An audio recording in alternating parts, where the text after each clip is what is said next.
Welcome in, everyone, to KSL 5 News at noon. I'm Shara Park. And I'm Tamara Vaifanua. New at this noon hour, kids in Box Elder County are returning to class for the first time since the tragic shooting in Tremonton.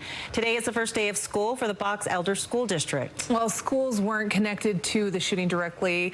That claimed the lives of these two police lives, of course, these two officers. It is still on the minds of everyone in northern Utah and across the state, really. News specialist Brian Carlson is live in Tremonton with our top story. So, Brian, you've been up there all morning. Let's talk about what it's been like for these students to go back to school there today. Well, Sharon, Tamara, there's definitely been a mix of emotions. I'm here at North Park Elementary, so close to where that shooting happened. And I can tell you, parents were here this morning to make sure their kids felt safe. Parents and kids, hand in hand, starting the new school year in Tremonton, feeling a bit more protective today. I think the people in town are feeling a little anxious as well. I think this is definitely a lot more parents than I've seen at this school ever, really. These parents escorting their children to their first day of class at North Park Elementary, located less than a block away from last week's deadly shooting, where officers Eric Estrada and Sergeant Lee Sorensen were shot and killed responding to a 911 call in the neighborhood. For some families, the new school year is helping them process the tragedy. Does it help to have the kids go back to school to kind of feel more normal?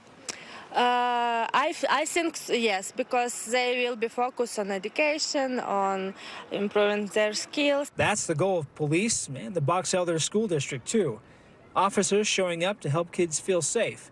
The district preparing its teachers that kids may want to talk about it today. We've hoped to give our teachers a really good background in how to handle it and, you know, just help the kids be secure. The biggest thing we feel like with students is if they're safe and feel supported and secure, then they can learn. The mood not quite on edge, but conscious of how close this community wants to be, especially when something like this hits so close to home. And I mean, half a block away. So whether the school is involved or not, everybody wants to feel that safety, wants to feel that security of the togetherness and know that their kids are going to a safe space.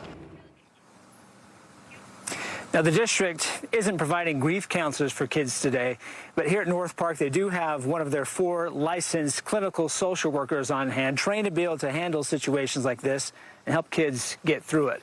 Live here in Tremonton, Brian Carlson, KSL 5 News. Back to you. Yeah, Brian, I think, you know, as a parent, that's where I want my kids to be today at school, learning with their peers, with their teachers, surrounded by people who care about them. Thank you for that report. Memorial services will be held this week for the 2 fallen officers. A viewing for both officers will be held at Bear River High School in Garland on Wednesday.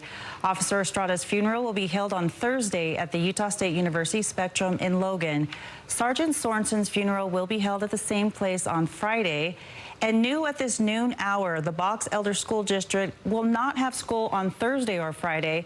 This is to allow the community to attend their funerals. Now, schools in the district will also have early release on Wednesday to allow the community to attend the public viewing. The district says they encourage families to use the days to honor, reflect, and connect with those around you.